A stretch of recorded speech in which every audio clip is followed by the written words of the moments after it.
Greetings and welcome to Star Trek Discovery Pod, a sometimes funny, trying to be smart podcast covering all things new and classic Trek.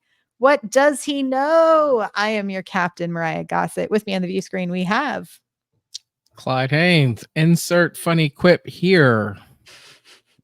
Yay, Clyde. And buffer time, pause to touch it. All right. We are excited to be talking about some of our favorite moments from season 1 of Lower Decks. But before we dig in, as we are recapping in preparation for the fifth and final season of Lower Decks, just a few reminders to get out of the way. Paul, where can people find all this stuff that we do, or share the show, or all the things? Me, I'm Paul, and I am here to remind the listeners to listen to the podcast on Apple, Spotify, YouTube. All links are at StarTrekPod.co. And if you're loving all the content and you'd like to help us in any way, consider joining our Patreon for just $2 per episode at patreon.com/StarTrekPod, which is actually not any way, it's a specific way. $2. We appreciate all of the support. Yes, the funds help us pay the bills for all of the hosting and the editing software and all the things that it takes to make a podcast these days. So appreciate all of our supporters. We are pre-recording this, so we don't have our live chat up this evening. However, I did get a couple of messages from the menagerie, from our patron members about some of their favorite moments from season 1. So you can join us over there on the Slack if you want to have a discussion about our picks this evening. But yeah, I think we can just dive straight into it. Dive Everybody, straight into it. dive straight in. Oh, wow. To boldly go? To boldly go where we have gone before, because we have reviewed all of these episodes in the past. Yes. But I kind of going back, I rewatched all of this season in preparation for this evening, and I, for one, forgot how, there's some epic and incredible points of jokes that have now built throughout the seasons when you go back and rewatch, that I just have a big new profound appreciation for season 1. What did y'all think as you were sort of working on your list? What were some of your initial thoughts? Hey, it's me. I'm Paul. Let's see.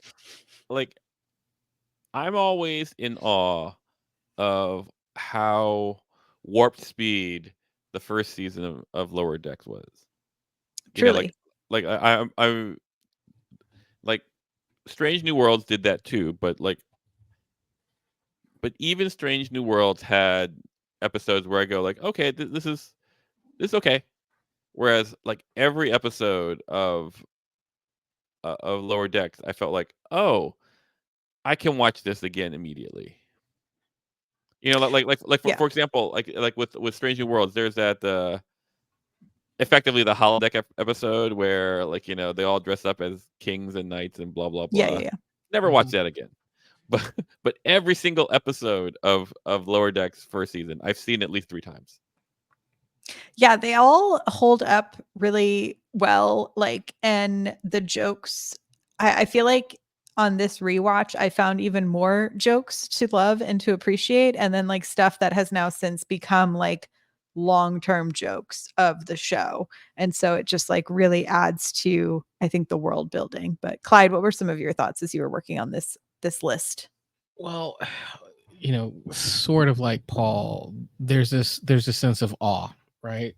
Slightly different. And I'm looking and going, when you're watching it the first time, you get this little bit, kind of this one piece, and you're like, okay, this seems interesting, good show. But when you go back and rewatch it, especially now that you've seen 4 seasons of it, you can't help but see their strategy, their master plan, and go, oh no, they had this woven out. And I had a newfound appreciation, because when Paul, you talk about Discovery and Strange New World and even Picard. Let me preface this by saying I'm not a TV writer. Okay, so what? don't yell at me. Don't get mad at me. Uh-oh.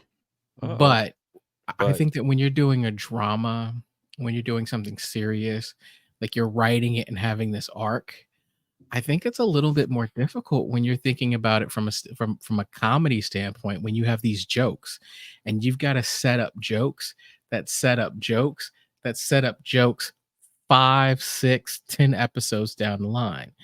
And so when I'm looking at some of these jokes and thinking about like, oh, that was funny in the moment, but now understanding the whole like connectedness of the joke, it's even funnier, right? Like I see the, dare I say, the genius, the wit behind what they've done. And so I did walk away, and I didn't watch every single episode. I kind of want to go back. Like I was looking for certain things that I remembered. So that's kind of how I put together my list. Like, what do I remember? Like what still stands out to me, almost 5 seasons later.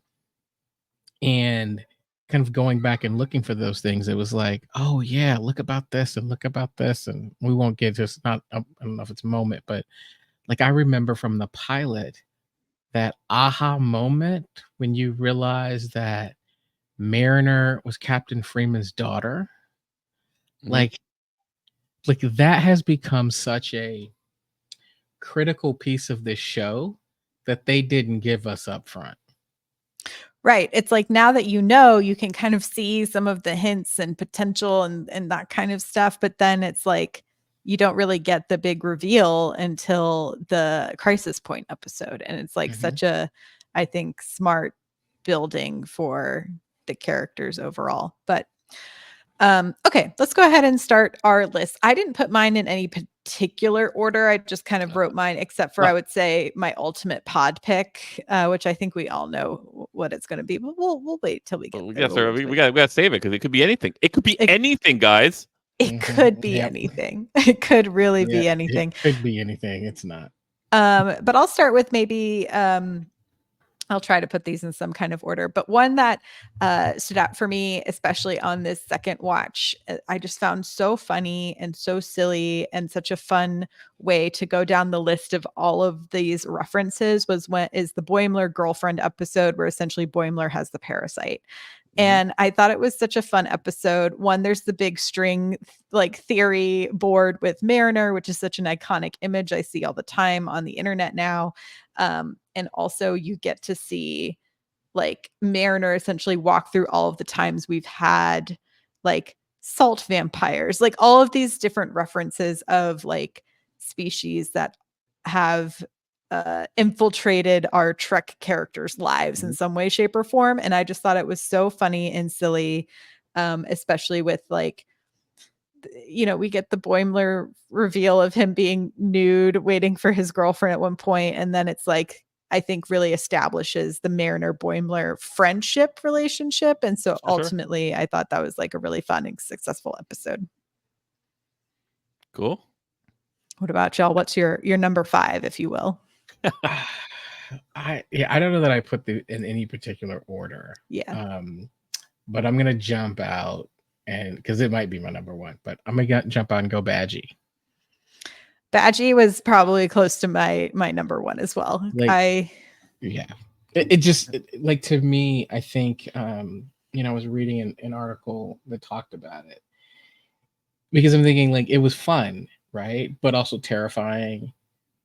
It really took something that we took for granted. And I think in season 1, one of the things that they did really well was they took a lot of things. They lured us into thinking about this in terms of traditional Trek because it feels like traditional Trek everywhere. And then helping us to laugh at some of these things that we've kind of taken for granted. So not only did they, this idea of, I mean, how many times have Data tried to create some piece of artificial intelligence, or they've created some character in the holodeck, like they've done all these things. I mean, hell, we ended up with Voyager having a hollow character who became an essential and a critical part of the crew. Mm-hmm. So all this happened. So the idea that you would take this, like that would happen and it would turn out to be this kind of sentient monster almost that makes sense. But to do it in the iconic symbol of the Starfleet badge, ultimately, when I look back at that, I go, that's just brilliant. Like that is a brilliant piece of like comedy and that we're going to take the very symbol of Star Trek and turn it into a monster. Like, that's just genius. And it's going to be funny. Like a funny monster? Yeah. Pretty great. Cool. For Paul? me, for my number 5, I put Ascension Koala. Why is he smiling? It's just like, What does he know? and the reason why I picked that was because like, and I love Lower Decks because of all its internal jokes, but that are referential to blah blah blah, and a lot of them will be these things. But when it comes up with something in, what's the word I want to say, in universe and new Mhm. and original at the same time, I really appreciate that. I feel like, and that was one of the things that I thought was like, oh, this is like completely random. It's almost a throwaway, but it's, it says like, I'm Star Trek and I am Lower Decks. We are the same. We are in this. There's a Venn diagram, but we are. It has its own identity. Does that make Mhm. sense? And I Yeah, they're really, like, "Oh, we're gonna play in the world and the canon that you know, but we're also gonna establish our own canon that's because right. we can." That's right. That's right. So, and I think, like I just remember that moment. Like, I was like, oh, that's very good. Agreed. Okay. My next pick was the episode Moist Vessel, which is when we finally get the reveal, kind of outwardly, that Mariner is Captain Freeman's daughter. And just like them having that argument while chiseling with rocks was just like so relatable in so many ways. And then also just so funny and yet also built so much for the characters. I also just like really enjoy, because it's animation, this show can do so much more than I think a lot of our live action can. Like the Yeah, yeah. idea of these ships being fully taken over by this organic matter is something I think we could only really achieve in an animated show, because it would be such a big swing for a live action show. So it's an episode for me that I think really takes advantage of its art form and its format. Couldn't agree Love it. more. Love it. I mean, it's just a great episode.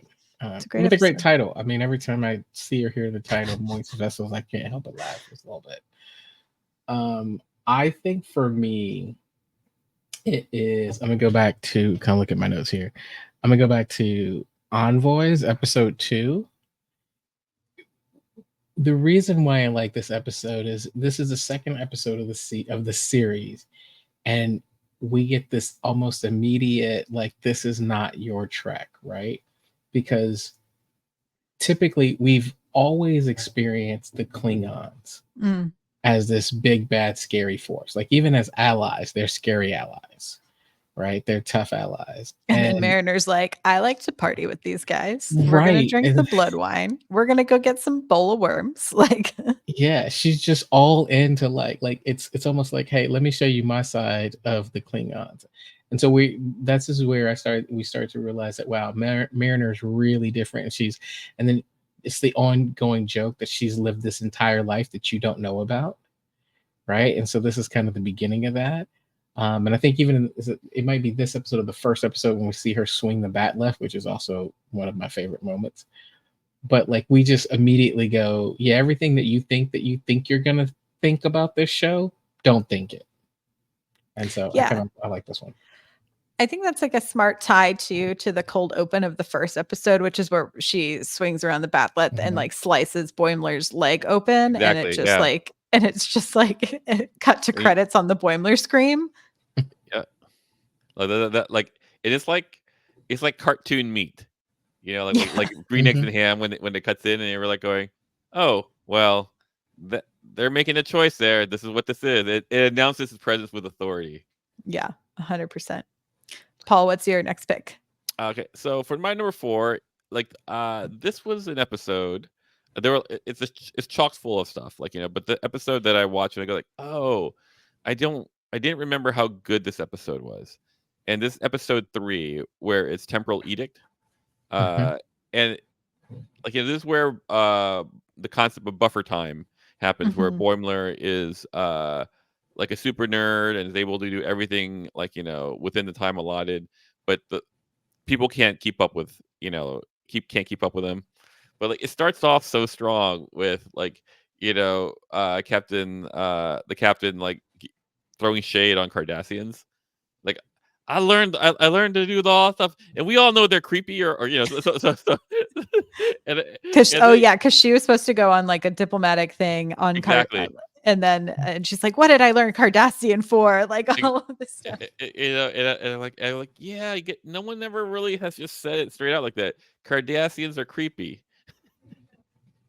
And it has all these like little things like at the very end, like there's this like nod. It's flash forward to the future where they give homage, but like actually they give a little shit to like Miles O'Brien. That's the most important, Mhm. start. Member of Starfleet. You also see Borg children sitting in that class, which then Exactly. establishes that eventually we have like the Borg as part of the Federation. Uh, Yep. And like and the concept of buffer time was kind of first introduced like in this episode where Scotty met Jodie, in Next Generation, where it was just throwaway conversation where Jodie like was asked like how long will it take. Basically Scotty was in hibernation effectively. He gets like unteleported out. He's working with Jordy, and Picard asks, like, how long will it take to do this thing with Jigger? And then Jordy says, like, an hour.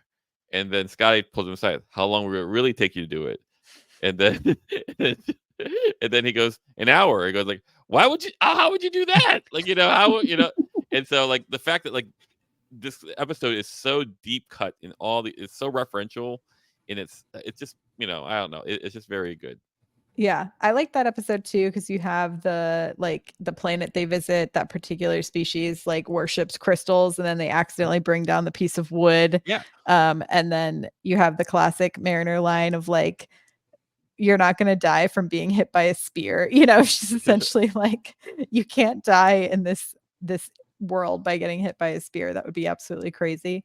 And then the like when the crystal civilization invades the ship, that they're just like graffitiing stuff everywhere, and they're yep, yep, like, yep. take our graffiti, have fun cleaning this up. Yeah, that's a really fun episode. Yeah, I think one thing I like about this episode is this is the point where we're still trying to figure out who Captain Freeman is, Mhm. right? Because I think fast forward to season 4 and we're like, oh, Captain Freeman's great. But I think at this point we're like, she's kind of tough. Like, who is she going to be? She's not lovable yet, right? We're Yeah, still trying to understand her, and so I think it's fun to go back and see her in this way.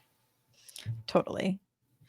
Okay, my next one is from the pilot. It's when Boimler is nude and gets eaten by the spider, and they're like, "Don't worry, he's just like the spider's just Mhm. suckling." And I think, like, I remember that getting like a pretty big reaction. I think from a lot of people being like, "Oh, is this going to be too vulgar?" And I For kind of sure. appreciated that they took that kind of a swing of like, oh, this is something that only, again, we can do in animation Sure. and get away with.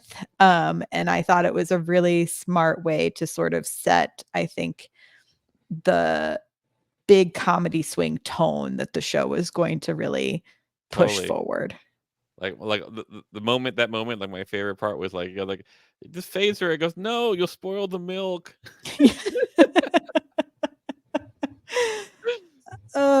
It's just like, yeah, it's such a like, you think it's this big creature that's going to take you down, but then they're just like, no, these are like farmers, and it's just like it just stopped nursing, it's just suckling on you, and it's like such a funny like juxtaposition for such a big creepy creature to then be like, oh, poor little baby, like. Mm, Yeah, I enjoyed the pilot a lot. totes. Clyde. Yep, same. For me, I'm going with episode 7. Much Ado About Boimler. Mainly because again, we're at this point where we're laughing at. It's like laughing at ourselves, right? We love Trek, and again, I love TNG. It's like, how many episodes in Trek do we have where someone accidentally has a transporter accident or something happens where they're in a half dimension and they can see but nobody else can see them.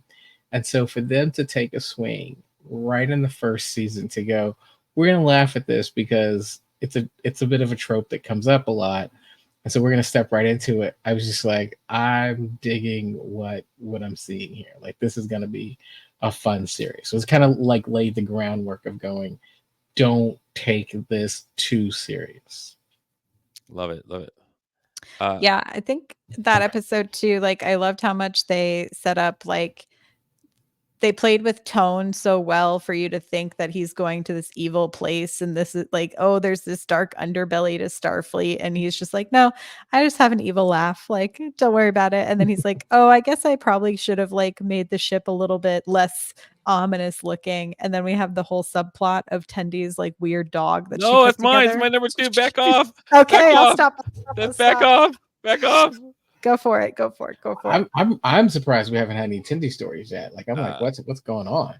You know, here's the thing. I don't know if I think Tendy's stories are that interesting in season 1. She's my favorite.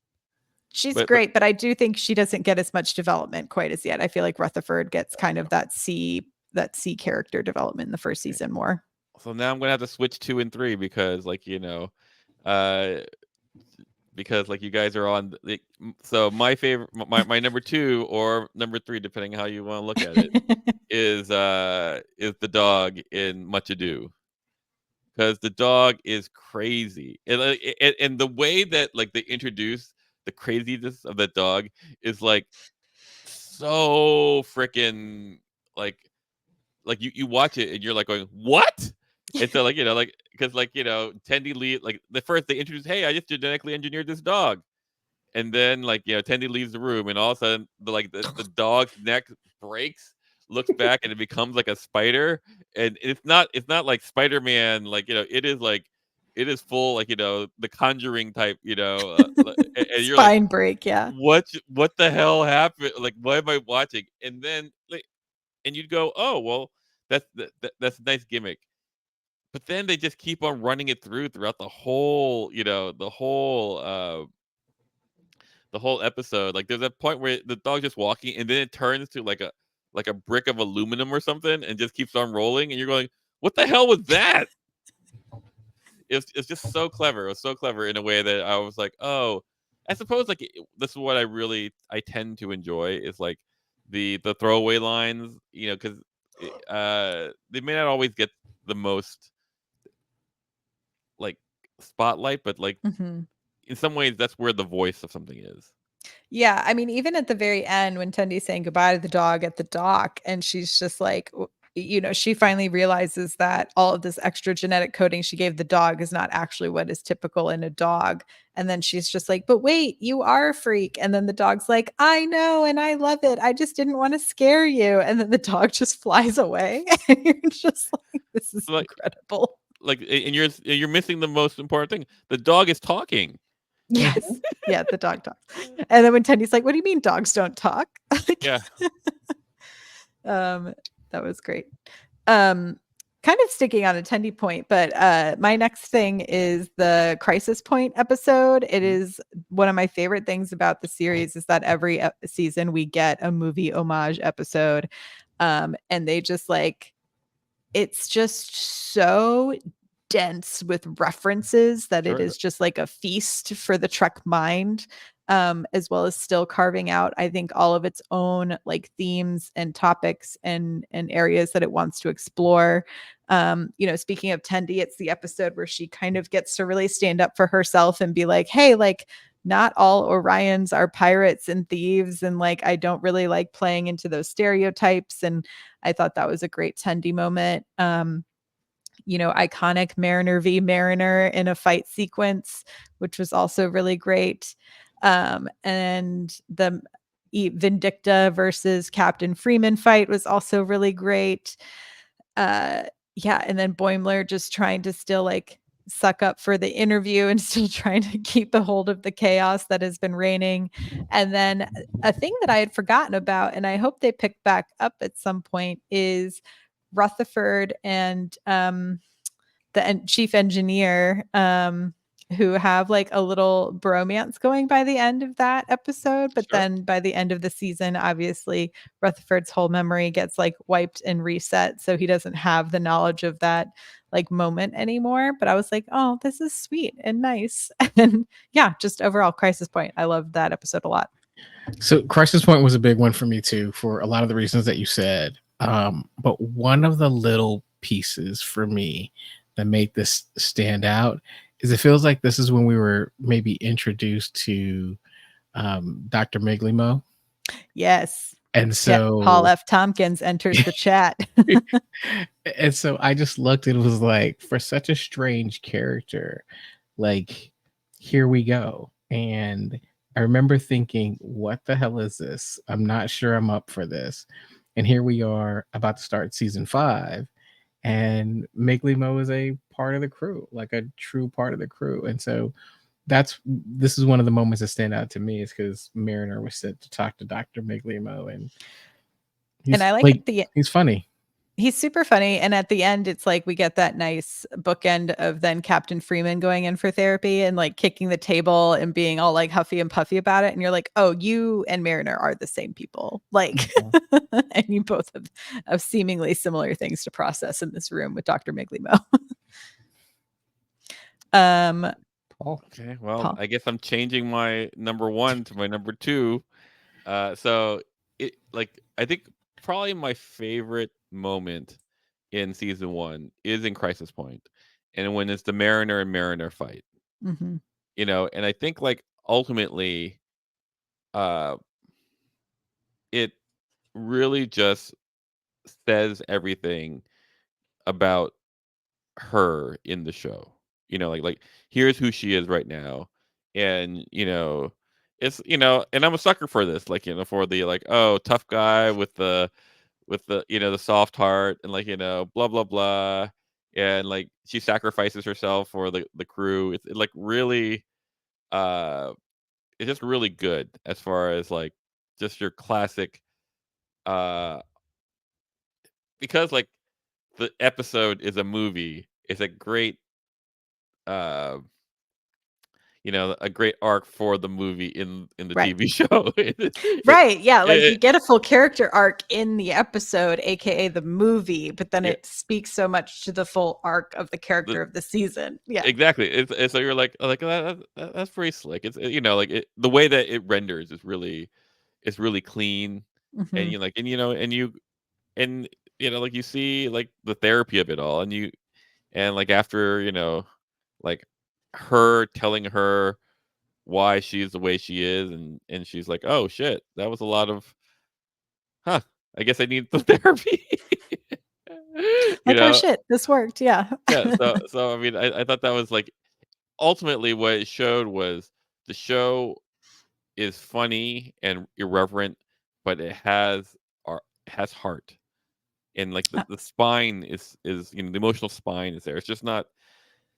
It's not just taking piss on stuff, like Yeah. so ultimately I believe that's what keeps it living, like as a show where I think like not all the Star Treks have like a clean understanding of where the heart of its show is, you know. Yeah. And I think, shouts to Mike McMahon, who I think is such a super fan that he's able to take, I think, what we all loved about not specifically 90s Trek and Mhm. like pour it into this show, but in a way that is done with today's, I think, storytelling methodologies of Mhm. like how we really relate to characters and character arcs, and having these episodes are very episodic, but we're getting so much character development throughout all of them, and also joke development throughout all of them. And so like, uh to Clyde's point, I think it is such a phenomenally written show for the jokes, but also for the story. Just like, yeah, shouts to the Lower Decks writers room, y'all are Yeah, no. killing it. Like I love Rick and Morty. I think Rick and Morty is a great show. I feel that Lower Decks is on that same tier, but it's more consistent throughout its seasons. Yeah, I can't Yes. do Rick and Morty because of all of the burping and mouth sounds. It drives me, as someone who edits audio of people talking, insane. So, but I understand the appeal. I just cannot watch it in longer stints. What I like Rick and Morty, but it's kind of like a spicy food, and then it's like I can. Oh, you have I can eat it. IBS, Clyde? You have like cartoon IBS? Oh, I'm No, sorry. I didn't realize that. no, but what I mean is like I dig some spicy foods, but after like it's not like I just want to keep eating it all the time. Just like I'll eat a little bit and be like, oh yeah, that's good. I enjoyed that. The thing about Lower Decks is like savory. It's Right? like It's like pizza. a French You could eat it fries. Like I could forever. just keep going. Like I could just like, oh, that's good. I can have some more. And I think that's the difference. Like the thing about Rick and Morty is Rick and Morty's purposefully trying to find that edge of where you might go, ooh, and then it's gonna cross it. Right. Whereas Mhm. Lower Decks is like, no, we're gonna be fun and we're just gonna keep going. And I dig it for that reason. So, Cool, Yeah. cool. Yeah. I'm here we gonna. go. Does anyone have anything else they want to talk about before we reveal? I think our show season 1 pick. Well, We can keep talking afterwards. I just want to make sure I'm not jumping the gun on anything. like nope. Okay, I think obviously do it. Yes. it's Peanut Hamper time. Peanut Hamper Yes, it season is. 1. How did I not remember Peanut Hamper was season freaking Finale. 1? The finale. Mhm. Yeah, no. I mean, It was there from the incredible. beginning. It was It's already been there. It's been there all along. That's It's right. just been there all along. For us, Peanut That's right. Hamper. So, Mathematically perfect in name, maybe not in function of the heart and of ethics. But man, what a beautiful agent of chaos is Peanut Hamper. yeah. No. To then also tie in Badgie back into the finale. I So good. mean, so good. So good. Like the finales on Lower Decks, I feel are really strong. Like I remember, and we'll talk about it later, but like when when we're dealing with the the automated the Texas class, right? What's it called? It's called like The and like then all, evil AI, yeah. yeah, and then all of a sudden like the oh no, it's the Cerritos and it's it's the all these like random, California class. yeah. I'm like going, it's like tear to my eye. It's just good storytelling. Yeah, they really knock it out. We also get the finale. We get the death of Shax, who then Yeah. Eventually comes back in the most Trek way possible, which is just like it's so funny. It's so well done. I love it so much. Yeah. And And we'll talk about it. Yeah, and this was one of my favorites as well because, as most of you know, and our listeners who know, I'm like one of the 17 people who read the Titan series, like God. the actual novels. But so to have the end of the first season introduce Riker and the USS Titan was just like for me, it was like, oh my goodness, like this is I'm here for this. And so I thought, you've got Peanut Hamper, and I'm actually a Heather Donahue fan, who voices Peanut Hamper. I mean, I know her voice is interesting, but the one thing that immediately I felt was that Peanut Hamper was so polarizing. Like I 100%. remember our Slack channel went nuts over like Peanut Hamper and Team Peanut Hamper and Team against Peanut Hamper. Like it was just crazy. And so I respect the fact that that was a really interesting talking point. So you have all these things that you guys mentioned. You've got this great episode. You bring back Badgie. You've got the introduction of like Peanut Hamper. You also again have Tindy, who has created yet another sentient being. Yeah. Um, and then you bring in the Titan. Like, how do you not love this episode? Like, it's got all the stuffs. I mean, it really is a warp 5, 6, 7, 8. Damn. So much jazz. So So much much jazz. jazz. Marina de Sirtis. I mean, like you get Riker and Marina, and you get like a fun backstory of that Mariner, has like a favor owed to her from Riker, and like, yeah, the back lore of Mariner. I'm like, I know that Lower Decks is coming to an end, but can we get like a prequel that's just like the origins of Mariner? Like the Man, some Silmarillion, but for webisodes or Mariner. something. Some short treks, if you will. Yeah. Would be great. But yeah, I mean, season 1 really a great rewatch. If y'all haven't gotten back, it's a real easy rewatch. As much as I love watching the the intros, if you skip the intros, it's a easy afternoon binge to get through all of those episodes. So Facts. and it's a fun afternoon binge. So I mean, I really I love Lower Decks. It might be the most rewatchable Trek. Sure. Word. Truth. Mm, Preach. It's up there. I would say the easiest. It's the easiest rewatch. It's an easy rewatch. Yeah. Like Enterprise is probably the best. Right, Clyde? I mean, only if you need to see. But you only. I mean, there's a sweaty, ransom. half naked people. But there's a ransom line where he's like, "Oh, just coming back from the holodeck, watching a little Enterprise, man." Or no, it's Riker comes in, right? Someone comes in and makes an Enterprise joke. I think it's Riker. It's like, "Oh, just watching some Enterprise on the holodeck." Yeah, It's crazy how long way to get here from there. Yes. I was like, God, these nerds, I love them so.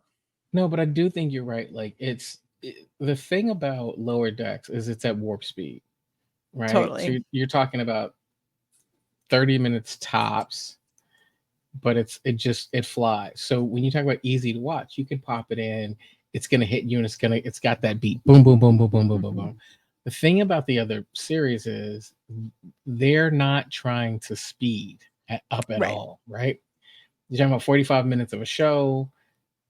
The intros are slower. Like, everything about them is like, we're just going to go out for a stroll. So as much I love TNG, and you've got like 20 something episodes a season, those aren't easy watches. They're enjoyable and they're fun to go back and watch, like Voyager. But I would say between maybe less about TOS, but for TNG, Voyager, and Deep Space Nine for sure, there are throwaway episodes. There are episodes every season and you're like, I don't know why you did that. Right? Like, that just kind of spun us in a circle. Yeah, but I think it's also in retrospect that we view the episodes like that now, because at the time it was like you had more time to get to know characters on television shows, and so the rapid pace of current TV is because we only get 10 episode orders, and so it's like you have to fit so much in. But I think Lower Decks does a really great job of balancing, I think, character development and jokes and plot, especially season 1. Really home run for me. Home run for season 1. Home run. Same. Any other thoughts on season 1 as we wrap this up? No, I am good. I would say, I was looking back thinking about the pilot where we see Rutherford and the I can't remember her name. She's the Trill ensign. Mm-hmm. And to think about that and then establishing this relationship, or this will they won't they with Tendi, it's, again, like there's some very subtle character development that I think we see throughout Lower Decks. That's nice. So totally. Yeah. Does a great job. Okay, y'all. Well, we will be back our normal Thursday next week to talk about season 2, our favorite moments. So let us know what your favorite moments are from season 2. You can let us know in the Slack or hit us up on social media. We want to hear from you. Rate, review the show on Apple and Spotify. Those reviews are actually super helpful with other people finding the show as we're prepping for the next season of Lower Decks. Maybe if you haven't written us a review before, we would love if you could. Let us know who your favorite Lower Decks character is in the review, so we know that you're listening. Would love to know. You can follow us on Twitter and Instagram. And until next time, y'all, live long and prosper. Bye-bye. Bye, everyone. Later.